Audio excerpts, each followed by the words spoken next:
അത് ഏത് ടൈപ്പ് ഡോക്ടറാണെന്ന് നമ്മുടെ അനുസരിച്ചിരിക്കും.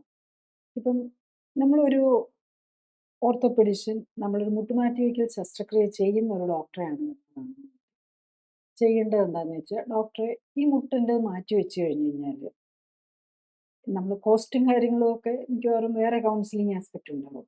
നിങ്ങൾ ഡോക്ടറോട് ചോദിക്കേണ്ട കാര്യം എന്താണെന്ന് വെച്ചാൽ, എനിക്ക് ഇതിൻ്റെ സൈഡ് ഇഫക്ട്സ് എന്തൊക്കെയാണ് എനിക്ക് വരാൻ പറ്റുന്നത്? എത്ര നാളെടുക്കും എനിക്ക് റെസ്റ്റ് വേണം? അതിന് സമയത്ത് എത്ര വേദന ഉണ്ടാവും? അത് കഴിഞ്ഞ് കഴിഞ്ഞാൽ എനിക്ക് നടന്നു തുടങ്ങണമെങ്കിൽ എത്ര നാൾ വേണം? ഇപ്പം ഈ ഫിസിയോതെറാപ്പി നമ്മളിപ്പോഴത്തെ ഏറ്റവും ലേറ്റസ്റ്റ് ആയിട്ടുള്ളതാണെങ്കിൽ ചെയ്ത് കഴിയുമ്പോൾ തന്നെ സർജറി കഴിയുമ്പോൾ തന്നെ ആ ഒരു ഫിസിയോതെറാപ്പി മെഷീനിൽ ഇടുക. അതത് അനക്കിക്കൊണ്ടിരിക്കുന്നത്. പക്ഷേ പല പേഷ്യൻസും പറഞ്ഞു കഴിയുമ്പോൾ സഹിക്കാൻ പറ്റാത്ത പെയിനായിരിക്കും ആദ്യമുള്ളത്. അത് പെയിൻ കുറയ്ക്കാനുള്ള മാർഗ്ഗങ്ങളും ഉണ്ടാവാം. ചിലപ്പം നമ്മൾ എപ്പിഡ്യൂറൽ അനസ്തീസിയ ഒക്കെ ആണെന്നുണ്ടെങ്കിൽ യൂഷ്വലി അങ്ങനെ ഓരോ അനസ്തീസിയയുടെയും കൂടെ അനുസരിച്ചിരിക്കും. ചില അനസ്തീസിയ കഴിഞ്ഞിട്ട് ചില പേഷ്യൻസ് ഞാൻ പറഞ്ഞു കേട്ടിട്ടുണ്ട് അത്ര കണ്ണിക്കൂടെ ഇപ്പം അവരുടെ വൈഫുമാരൊക്കെ പറഞ്ഞു കേട്ടിട്ടുണ്ട് ഹസ്ബൻഡ് സർജറി കഴിഞ്ഞിട്ട് വന്നപ്പോൾ ഡോക്ടർ കണ്ണിക്കൂടെ ഇങ്ങനെ കണ്ണുനീർ ഒഴുകിക്കൊണ്ടിരിക്കുകയായിരുന്നു. അത്ര പെയിൻഫുൾ ആയിരുന്നു സർജറി കഴിഞ്ഞിട്ട് പുറത്തേക്ക് കൊണ്ടുവന്നത്.